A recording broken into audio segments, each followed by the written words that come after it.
already. Looking a little bit down at the moment. We just want to give you an update, right? Like the wins and losses, the gains and fails. Now, fact is, we've only been at this for 3 months, something like that. So pure beginners. So I think for having some fails is par for the course. You know, it's like it's just what you do. I mean, it's the first one, right? Well, the jam. It's the second one. Second one, okay. I mean, what we consider fails, I think there are other situations that we haven't really considered fails yet, or learning opportunities, not fails, learning opportunities. Yeah, right. So we just did some with our wine, right? So this is the blackberry wine. Cheers. We took it out of secondary fermentation. How is it? Oh yes, it's not bad. It's getting better the more you taste it, I feel. It happens with the wine all the time. Yeah. So that one, perfect, right? This was the very first video that I posted here. This blackberry jam wine stuff, really cool. It does taste of blackberries. It's amazing. Yeah. So that one was really good. Then we did the white wine. I think Erica videoed some of that, so we might cut this in here and show you a little bit of what we did with the white wine. But basically we had, I don't even know, a bunch of kilos of grapes that we got from the neighbor. Mushed them up, and I have this really big 20-30 liter pot, and just dumped them all in there, dumped some yeast in there, like the mushed up grapes, dumped some, and then the juice, dumped some yeast in there, and just let it go, right? Let it do its thing. And I just moved that into secondary fermentation. So we expecting some white wine. Yeah, but what I what I was thinking about, what I wanted to say is we poured it through a, you complete me and my sentences. Exactly. And we poured it through a cheesecloth, well, brew bag kind of thing, right? Got all the fruit junk out, and now have this sitting in secondary fermentation. And that seems to be good as well. We tasted a little bit, I mean, super yeasty right now because, and it looks like milk. But yeah, we shall see what happens with that once this settles. Now to the fails. So we did some well, I did. Actually, these are my fails. Yeah, point a finger. Yeah, exactly. So I've been busy working. Okay. That's true. Somebody needs to earn the money in the house. Did some preservation. First, we did some. Well, I did some jam, fig jam. The first one was blackberry jam. That was an absolute win. Yeah. No, I'm just talking about the fails right now, right? So we did blackberry jam, we did fig jam. The first round for fig jam actually went really well. Yes. Right? And then I did a second batch where I went in with the mixer and cut it up, right? Like with the hand blender, whatever, magic wand. Anyway, so this is what we call it in Germany. It's Zauberstab. It's immersion blender. Yes, that's what it's called. Sorry, the immersion blender. And blended it all up and preserved that. And we started seeing on the top bubbles, like not bubbles, like as if the jam was kind of, I don't know, like an like a termite colony, you know, on the top where there were like weird kind of holes and waves and stuff. I mean, it was fermenting at the top, so. Right. So we brought those 4 jars up, opened them up, and yeah. It smelled like wine. Not a nice one. No. So yeah, we tossed those 4. And then when was that? Last week? I think last weekend. I did some, so if middle of the previous week, I went to pick some apples from the neighbor. And because they were like, yeah, you can have them, whatever you can pick from the road, you can have. And we saw them already, like they started rotting on the tree, and I was like, man, it's a shame. So I went there, picked some apples, and decided, you know what, so some I made apple cake with, and you know, some other stuff. And now I was like, you know, let's preserve some, let's make some apple compote. So cut them up into small pieces, blah, blah, blah, put them in jars. And as I'm just putting the wine downstairs, the blackberry wine bottles, I hear a hissing noise, like, you know, as if a tire loses air kind of thing. And so I was like, what? And so, Good cat. and keeping it PG-13 or whatever. And I checked the glasses, and they are all like having the lid bulging. So all of them were happily fermenting there as well, and not in a nice way. Mm-hmm. So two fermentation fails, yes, but two preservation fails, and I don't really know why. The one common denominator I can come to is the disinfectant stuff. It's like an oxidation peroxide thing, whatever. So basically you have like these granules you put in water, and they oxidize everything away. And normally I bought it for beer brewing, and they say, you know, you don't need to rinse the stuff. You can just do your bottling and whatever after washing with that. And that's what I did with these jars. But it seems like there's something going on that just is not conducive to preserving things. I don't know what that is. Maybe because there's no alcohol in there. I don't know. Hey, you know, possibly. But yeah, so these were some of the fails. Some of the wins. What wins did we have? We started baking Christmas cookies in October. Well, this is more of a practicing for Christmas. Exactly. So we know what we're doing. Well, Yes. You know what you're doing. All right, thank you. Well, you're supporting. Exactly. Yeah. There is always a supportive wife behind the successful husband. That's me, or whatever. Anyway, so again, there was like some that turned out great. We did what we call in Germany Heidesand cookies. This is like a black and white cookie dough, and the cookies turned out absolutely spot on, fantastic. Problem is, none of my family likes them. Hey, that is like, I didn't like them on the first bite, but it's like with this wine, you know, the more I tried them, the more I tested them, the better they tasted. I see. In the end, in my late night shenanigans, I think I finished all of them. Okay, just for clarification, the late night shenanigans are Erica sits in the kitchen, reads a book. Yes. That's as far as shenanigans go here. So we don't do other shenanigans. Hey, that is shenanigan. Anyway, so that was the first batch. The second batch was something, because Claudia and Erica were both like, not sure about those cookies, right? So I asked my mom for a different recipe, and both of them loved the dough, the flavor of the dough, super buttery, super awesome. It's perfect. And if I get them out right, I will put a video up for that. Basically, so this was another kind of fail win thing. Should have the grape. So the grape jelly that we made. The grape jelly. Oh. So this was a co-production over a few days. We had a bunch of black grapes, and also squished them, mushed them, got this juice out of it, and then we decided, we're making jelly or jam or something like that, right? And we're having this sitting on the fire and boiling and boiling and boiling and boiling, and it's just not thickening, right? It was like 4 hours of something like that. Close to 6.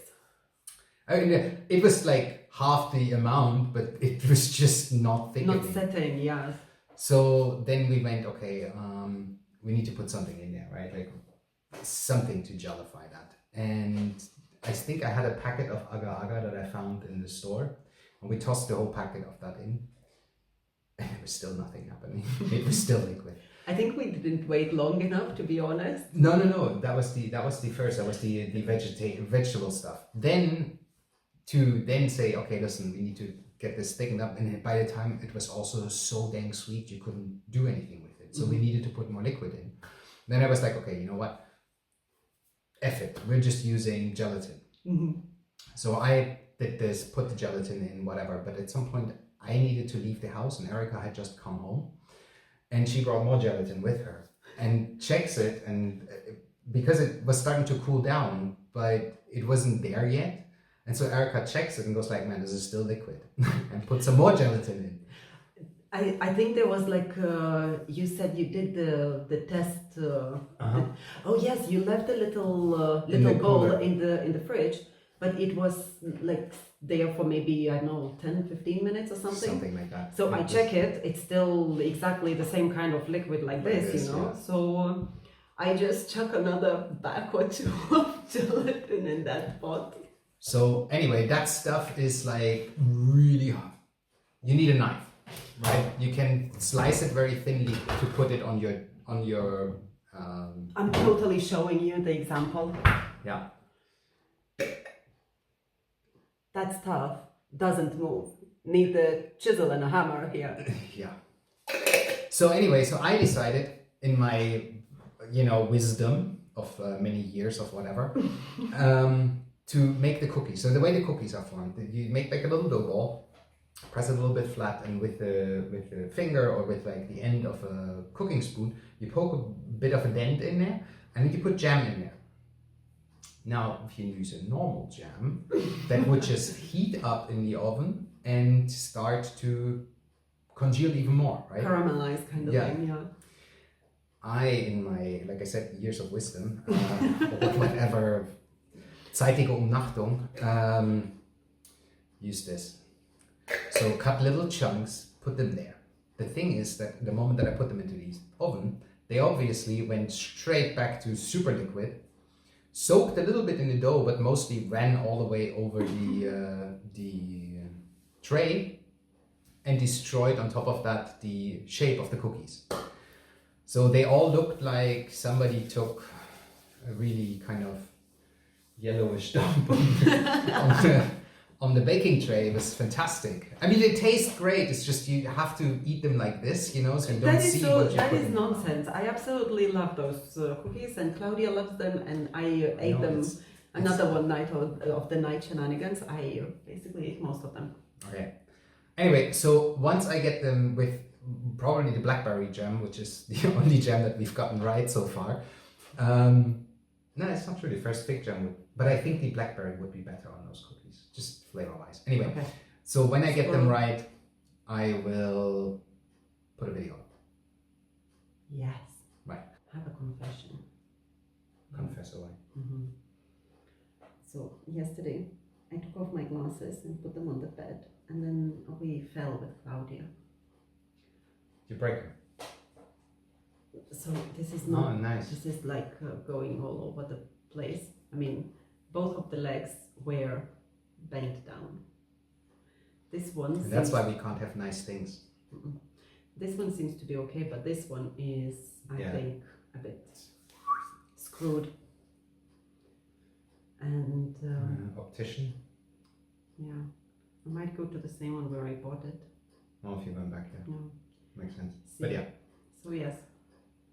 More fun stuff. Oh, another story, right? Oh. So just before the shelf build, talking about fails. Just before the shelf build. There was no fail there. No, not in the shelf build. Okay. But before the shelf build, I realized I need a table saw. So, right? There you go. So I decided I am going with the car to Braga, which is, I don't know, an hour and a half away here, to the DIY market to buy a table saw. Because I saw they have them in the market. We have the same market here in town, but they were all out of that particular saw. So I was like, no, but this is like, read a bunch of reviews in Bell, the stuff that you do, and decided to go there. Okay, I'm there, I run around the market. The market is basically IKEA size, right? Like huge everything, and their dog and whatever. You want to buy something for the house, it's probably they have it. So I'm there, I'm running around, taking pictures. Erica would like to have the sink tap changed, so I took a picture of that. A better way to like hang our clothes outside, took a picture of that, and did all of this while I'm on top of that body saw. Then I have it on the car, go back, and I realize, man, I need to get gas. And drum roll. So I pull over at the gas station on the highway, and it was on top of a hill. It was storming, raining, rain from every direction basically, and I was just annoyed at that point. I was just like, man, I want to be home. This is like not fun here, whatever. Go inside, take the gas nozzle, and nothing comes out. I also fiddled with the tank, so there was that. But this is it gets too yeah, long of a story. the nozzle. Ah, okay. Yeah, well, the nozzle didn't fit because I grabbed the wrong nozzle basically. So, but put it in the tank, nothing happens. I'm like, more annoyed, right? Text Erica, why the heck is this not working with your gas tank? Blah blah blah blah blah, whatever. She doesn't reply immediately. When she replies, she's very kind of like, it should work, and I'm just like, for fuck's sake, like, how am I so stupid that I can't get the dang tank handle nozzle thing into the gas tank? Whatever. At some point, should have been a clue. Right. At some point, I manage. Nothing comes out. I'm putting it back, and then I leave it in the gas tank. Go inside. Go like, do you need to prepay here or what is going on? She's like, yeah, but you need to put the handle back in the gas pump. I'm like, exactly like this, right? And at some point, I'm just so annoyed. I'm like, whatever, and put it back. Go inside. Pay. Always through the rain. Always like I'm soaking wet by that point, and just my annoyance level gets higher and higher. And tell her, yeah, I want simple diesel. And she's like, yeah, okay, fine, whatever. Types it in, blah, blah. I go back to the tank pump, to gas pump, stick it, like fiddle again with the tank to get this nozzle back in there, fill up the tank, 60 euros or whatever. Put it back, drive off. And I'm like, finally, I'm getting home now. I'm not really out of the gas station, and the car goes like, and I'm like, what? No, what is going on, right? And it was like, 5-7 kilometers after the gas station, it just died. And I'm like, oh my God, like what is going on, right? So I'm in a different country. Our car insurance is still in Spain. So we're in a different country right now. I'm like headache, right? And we start texting as I'm waiting for the tow truck. No, you needed the information of insurance first. Right, yeah, this was like another thing. Anyway, so I'm sitting there on the side of the highway in a bend of the exit actually, for 4 hours? Yeah, something like that. And as I'm sitting there, Erica and I are texting, and we're texting, and I like go, man. My first question was, did you put the wrong thing in? Mm-hmm. So anyway, 130 euros later, the car is fixed, but that happens when you put gasoline in a diesel car. Mm-hmm. It doesn't go. Yeah, it stops on the side of the highway. But listen, I mean, at least, we found out that the mechanic just did the same thing by accident. Yeah, the day that he's supposed to fix our car, he's late to work because he put gasoline in his diesel car. That was actually hilarious. So he was totally judgment free that day, which was fantastic. But yeah, anyway, that was like a totally pointless expenditure for being annoyed and wanting to get home, right? So that fancy table saw, the wood that we saved some money on because our shelf build actually got cheaper, came at the expense of a car repair bill. Yeah, only extra 200. I mean, that saw was really expensive. But, yeah, I mean, it was 130 to get it fixed, plus 55, 60 the gas that they needed to pump out and throw away. Mm-hmm. That's okay. Happens to the best of us. That's why I can't say anything about you sitting on your glasses, Well, but hey, we didn't have enough unexpected expenses, so this one... Right. So by the way, this was one of the things that we figured out quite in the beginning. If you do not have problems, if your life is just smooth sailing, you are really bored because there's nothing exciting happen, buy a house. Uh-huh. Like the problems will just start from there. Like it will not be boring. One after the other. So, non-stop. Yeah. So I can really recommend that as like to alleviate boredom. Entertainment, yes. That's a good word. Well, here we go. On that happy note, cheers. Cheers again, and until next time. Bye-bye.